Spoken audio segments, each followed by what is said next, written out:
Hello, welcome everyone to another exciting episode of Dad Puzzles. Today we have a very special guest, Dr. Pizan Chan. He's a no, renowned pediatrician and a visionary behind Grapevine. So so he brings a unique blend of medical expertise and also business acumen to the table, and we're very excited to delve into the world of pediatrics, healthcare, and also about the crucial role of fatherhood. So please, without further ado, welcome, my friend. Thank you so much for having me, Dr. Johnny. Yes, sir. Yes, sir. Can you tell us a little bit about yourself for folks that do not know you, my friend? Yeah, absolutely. Like introduced, my name is Dr. Zen Chan. I'm a pediatrician currently practicing in Washington, D.C. I'm also the founder of Grapevine. Did not think way back when that I would be taking on entrepreneurial pursuits. I always went through pretty much the traditional pipeline of pre-med to medical school to residency. I took a year off to obtain an MBA, and that was sort of the seed of learning about everything that was happening in the back end of healthcare. And I think, yeah, like I said, the seed for where I'm at today, I believe. When I was in residency, worked a lot in quality improvement and advocacy type projects that really showed how much work needs to be done on healthcare in general to improve our system. And that was what kind of pivoted me a little bit in my career. But I never want to give up my clinical practice also. And so, yeah, that's just a little quick blurb. I'm from Miami, Florida. Was in New York for residency and in DC now. Oh, amazing, amazing. So what made you, being interested into pediatrics? Yeah. So when I went into medical school, I was interested in neurology. But as I went through all of the different, even pre-clerkship pre-rotation clinical classes, I was like, I kind of am interested in everything. And then when I was going through rotations, I really, really fell in love with pediatrics because it was the demographic that I got to work with, whether it was neurology, cardiology, oncology, the specialty, I felt like I was interested in everything. Even my surgical rotation, which was my first rotation in third year, I remember, I enjoyed that as well. And ultimately, it came down to who do I want to work with the most. I really enjoy the educational opportunities that you get to provide in pediatrics for families too. Hmm. And so that's how I chose pediatrics. Amazing, amazing. So so like your focus is just the healthcare access and equity. So what are your thoughts about fathers now? How can we be involved into the child's health? Yeah, no, I think father's involvement in children's health is pivotal. Hmm. There's a lot of, I think, traditional mindsets of what a father is supposed to do versus a mother and things like that, that we are slowly overcoming Hmm. in a good way in society to Right. try to get fathers more involved in a child's upbringing. There are, when it comes to the healthcare access and equity, we know from research that having both parents involved allows the mother to access their prenatal care visits a little bit better. You have lower rates of premature labor.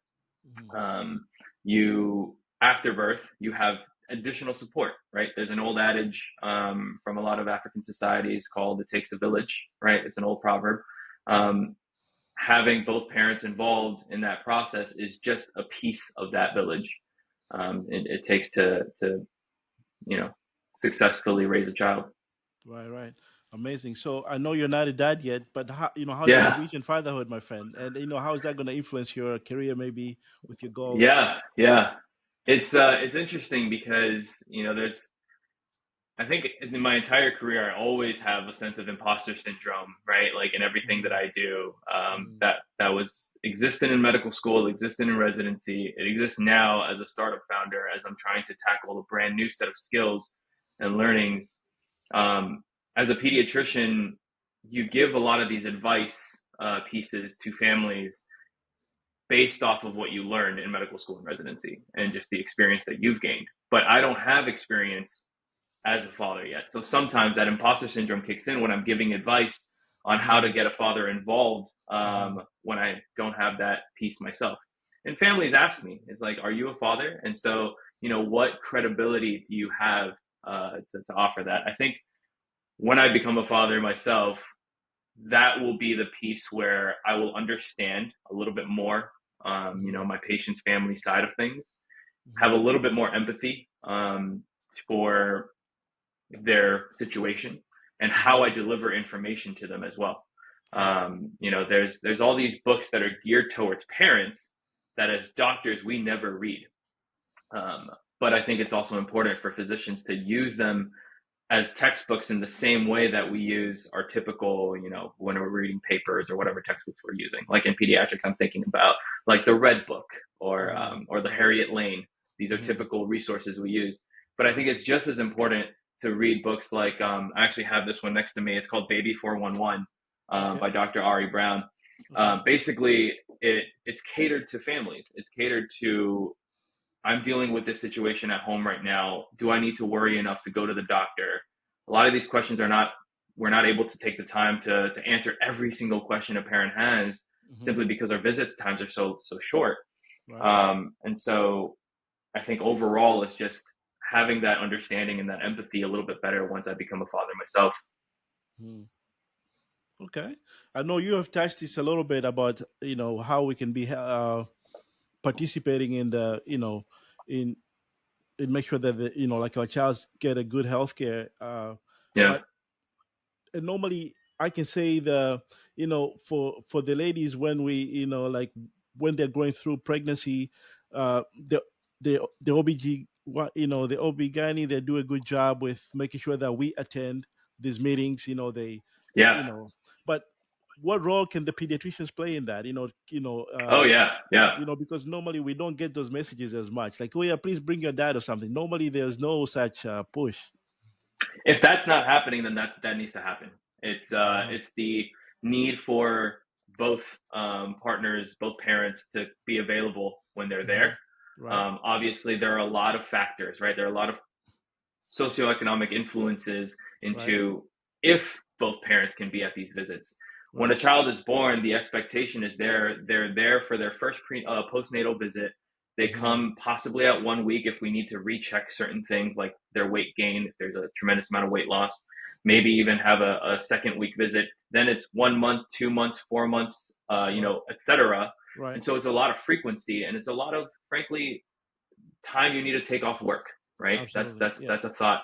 Hmm. So when you say how do we get fathers more involved, there's systematic things that we can change, like Hmm. providing more paternal leave from Okay. work, so that fathers can be involved with their children. Absolutely. Um, and then there's individualized interpersonal things that we as pediatricians, as soon as someone comes to that visit, encouraging the dad to be part of the process. Hey, next time you come, are you both gonna come back? It'll be great to see you again. Hmm. In the visit itself, speak directly to both people that are in the room or whoever's in the Hmm. room, anybody Right. that's involved in the child's care, Right. um, and just get them involved in using those natural interpersonal methods, and make them feel like they're part of the process and not what more traditionally speaking, is like, oh yeah, everything's just the mother's job, Right. Right. and not the other way around. I think we need to overcome these kinds of traditional mindsets.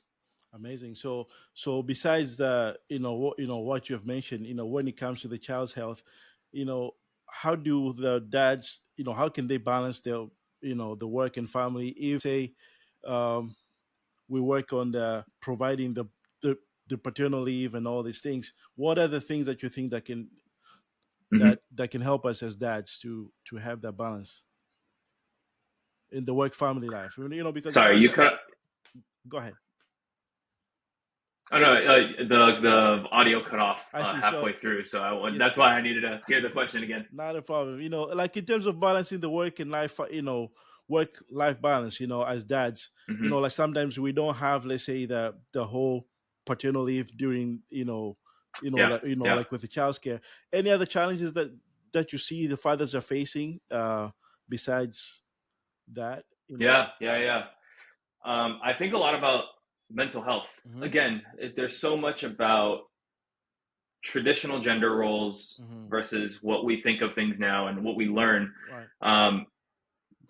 dads and men face mental health issues also. We Right. have depression. Mm-hmm. There's a lot of research to show that fathers also experience kind of postnatal depression symptoms, Mm-hmm. but there's a lot of stigma, there's extra stigma Mm-hmm. for men to Accept. express their emotions, Mm-hmm. talk about their vulnerabilities, and reach out for help. Right. I think those are things that we need to teach men to do a little bit better, Okay. right? Okay.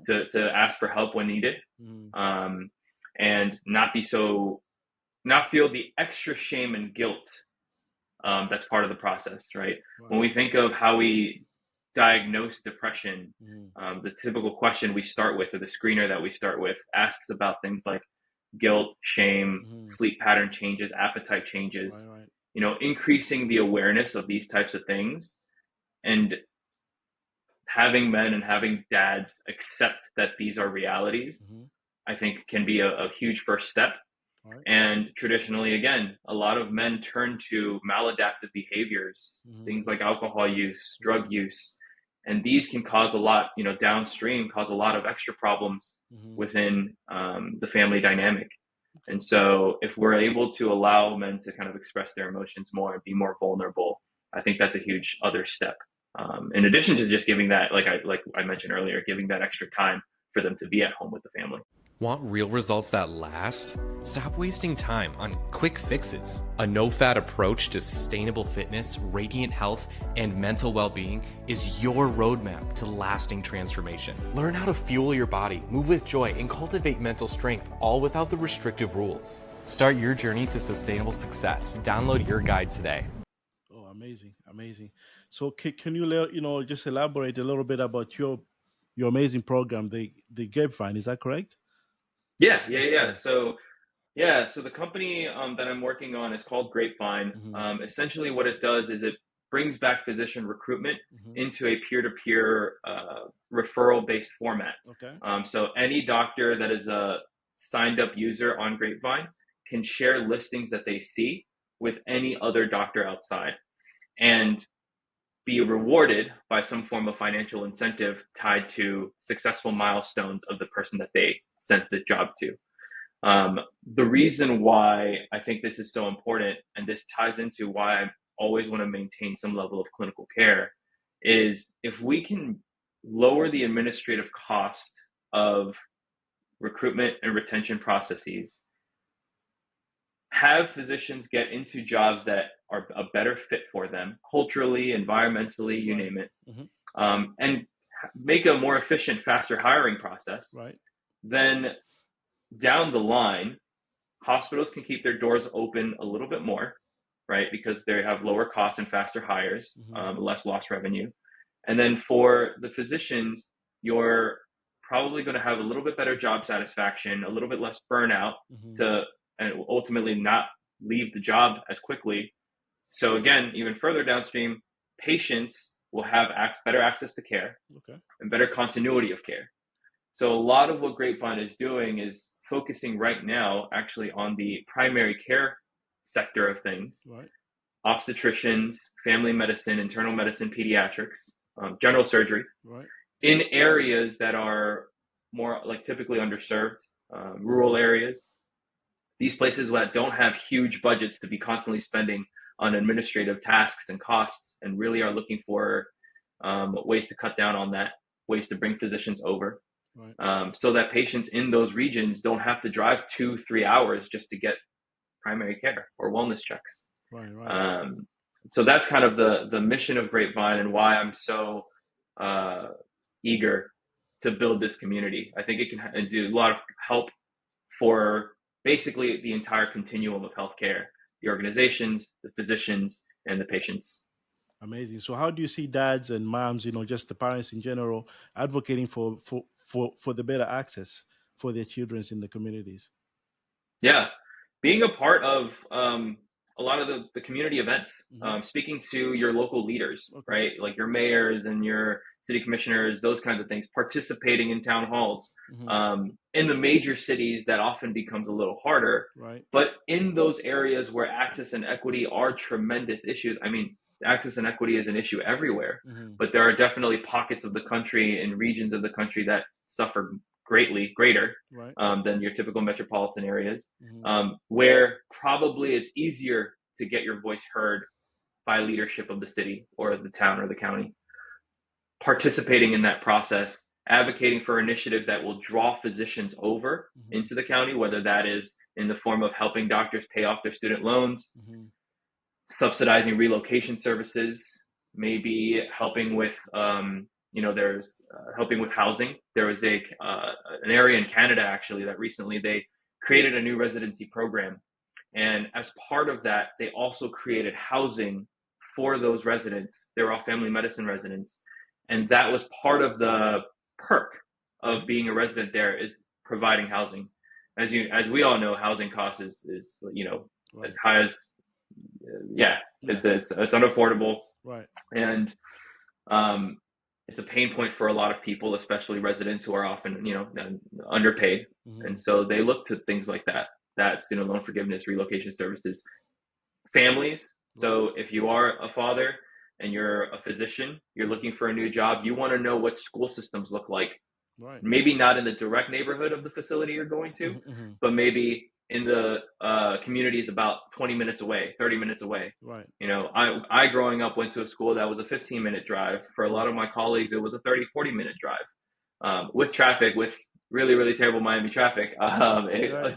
My 15-minute drive could turn into 45 minutes. But Right. in some of these areas, Mm-hmm. it's not even just about the schools in that direct vicinity, but the ones in the surrounding neighborhoods and communities. Mm-hmm. And so that's also part of what Grapevine is doing, is putting information at that level so that we can show how a place, if you were to take that job, Mm-hmm. can support your family, Right. not just you while you're working. Oh, amazing. So what Yeah. would you advise for, like any young man that is interested in pursuing medicine, right now? And then I think the Yeah. second part will be like for those, let's say, those those foreign medicine, those international medical graduates, maybe, Yeah. like maybe we can touch on that as well. Yeah. Yeah.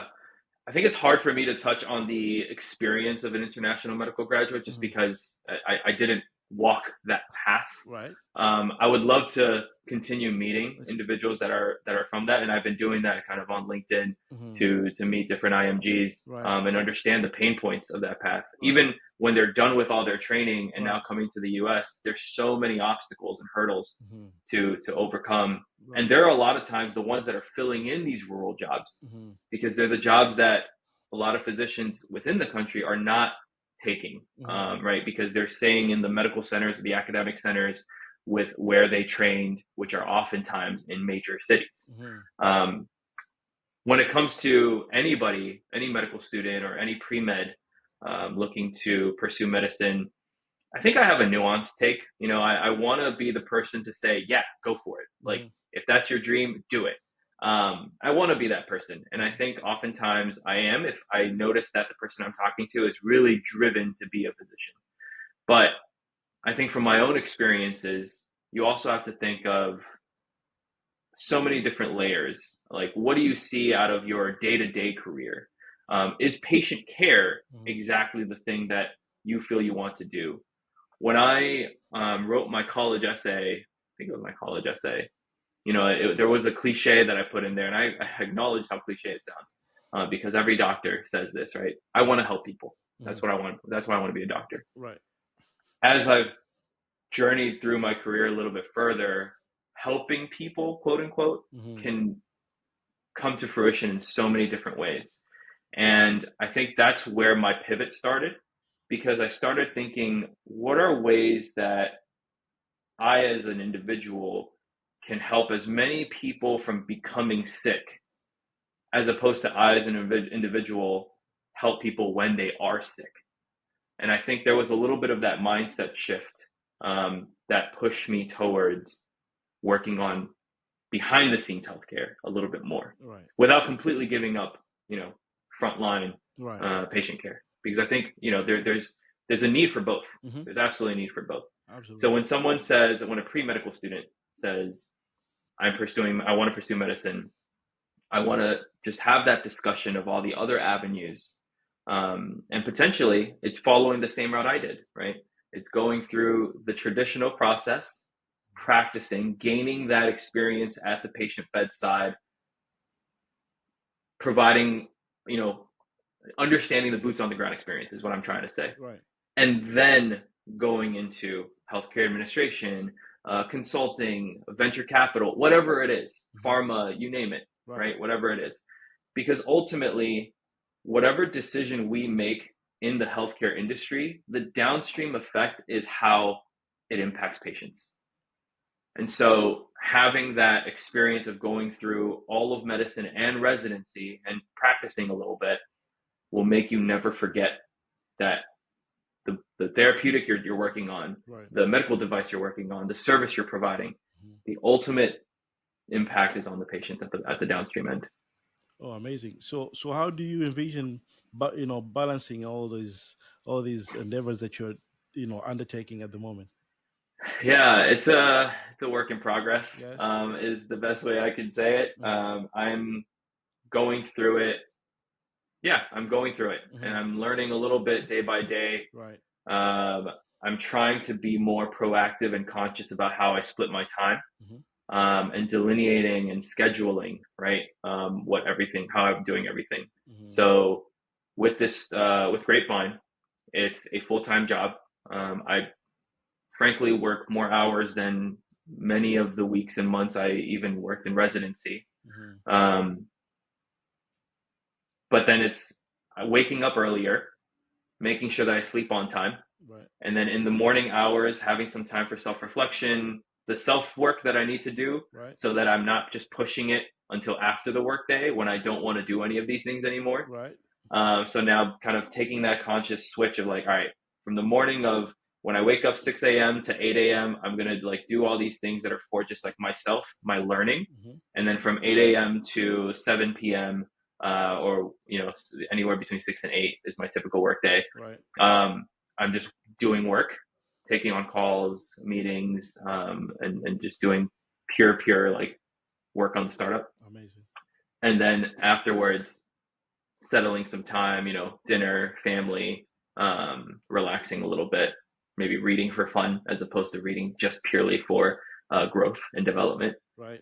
And then the next day comes and you cycle over again. But it's very exciting because I think in the startup world, and someone like yourself who's building something, every day looks a little bit different. It's not monotonous. Absolutely. Yeah. My friend, yeah. Thanks so much for sharing that. So how do you see Grapevine in the next 5 years? Yeah. So much of Grapevine is about community building and forming some meaningful connections with people. I think in the next 5 years, I want to have a ton of job listings on the Grapevine platform. I want to see physicians connecting with each other to share these posts. And I want there to be also part of our product offering, a lot of services and resources to physicians that are trying to figure things out in terms of the business of healthcare. And not just like learning about the business of healthcare in the background, but things that are impacting them day to day if they're trying to transition between jobs. For example, contract review, resume, CV review, are there clinical support tools that we can provide? Like all these things are things I want to provide. And I really want to focus on early career physicians too, when I think about these services, because when you come out of medical school and residency, you learn nothing about the business of healthcare. Right. And so that's kind of some of the services I want to provide and convince people, persuade people that it's important to learn these things too. Right. And hopefully one day I can also, when thinking about the 5-year plan, if there's a networking aspect that I can have with the community that I'm building so that individuals can find mentors outside of their physical silo, that would be awesome. That would be a dream. If you were to ask me 10 years from now, where do I see Grapevine? I hope Grapevine's the leading physician recruitment tool that can be used by every single system, and show truly that the value and the power of referrals is more trustworthy, more reliable, and physicians are using Grapevine for way more than just sharing jobs. Right. And yeah. Oh, amazing. Oh, thanks so much for sharing this. And so really, how can folks find you? I know there's a website. I will, we'll make sure we show that in the notes below. But how can folks find you, my friend? Yeah, I'm on a lot of social media outlets. I'm on X, formerly known as Twitter, which I will always still call Twitter. Right. Right. I'm on Instagram. I'm on LinkedIn, Uh-huh. where you'll see a lot of my posts on LinkedIn. I post pretty often about some of these issues and physician shortages, physician burnout, really things that I'm trying to tackle with Grapevine. Hmm. What else? What else? What else? I have my own blog that I had kept in residency to kind of talk about the residency experience, and I'm Right. hoping to kind of revamp that a little Hmm. bit as well. Right. So there's a lot of outlets to find us, and then also, of course, our website for Grapevine, grapevine.health, and that's Grapevine spelled with a Y, Right. so Grape Hmm. Vyne.health. Right. And yeah, welcome anybody to explore from the physician side, from the employer side, or anyone that's just simply interested in what we're trying to build. Oh, amazing. Thank you so much, really, for sharing your insights and expertise today with us, and also your passion for improving the children's health and your innovative work at Grapevine. They're very inspiring, and we, like, we wish you nothing but great success, my friend. And please welcome Thank back you. again anytime you have some new information or something you would like to share Yes, again with dads. I think it would be amazing.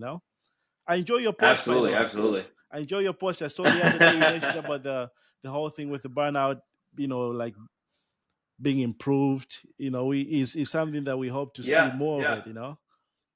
Yeah, and I loved, the engagement it got in the comments because when I read that headline, I didn't even think about it in Hmm. that way, but there were several individuals that talked about just the general exodus Hmm. of physicians from the industry or Hmm. from clinical care. Right. Which, yeah, if you lower the pool, that Right. Right. yeah, all the burned out people are gone. Right. So, and then I don't want to disencourage Hmm. medical students from entering clinical medicine. I think it's very important. I think we do need medical students who are passionate about clinical care and continue to build that pipeline of doctors to fix our shortages. Hmm. I think we need more residency programs in rural areas so Hmm. that there's more trainees that graduate and will practice in these places and be mission driven to solve access issues there, Right. equity issues there. Hmm. Um, yeah, no, burnout decreasing. I don't buy it. Yeah, I saw that. I was like, okay, let me. Yeah, so please keep writing. Keep blogging. I think it's very informative and it's very engaging as well. So thank you again, my friend. Yeah, yeah. Awesome. Of course, of course. Thank you for following. Thank you, thank you. So, folks, please go ahead and I'll make sure that I list all the resources that he's providing for us, so folks can be following him. Please do that, and I'll see you again into the next episode. You know, and let me see first because we're doing live, my friend. We have live chats, so let me maybe Oh yeah. today somebody. Okay, people are still shy. You know, this is the thing. After the talk, a lot of times, oh yeah, so what about Yeah, this and that? I'm like, wait a second. So you have all these beautiful questions. Why you didn't ask during the talk? So yeah, yeah. Well, maybe one day when Grapevine turns into the next Meta or Google, right. and I have a lot more clout, we'll get a couple more questions. No worries, my friend. We'll get there. I think in the meantime, it's just providing the value. Keep providing the value, brother. That's it. Absolutely, That's all absolutely. counts. Working it day by day. That's it, my friend. Thanks so much for doing this. I'll talk to you soon, Thank you, brother. Thanks so much, brother. thank you, Thank you, thank sir. you. Thank you, You too. sir. Bye. Oh, I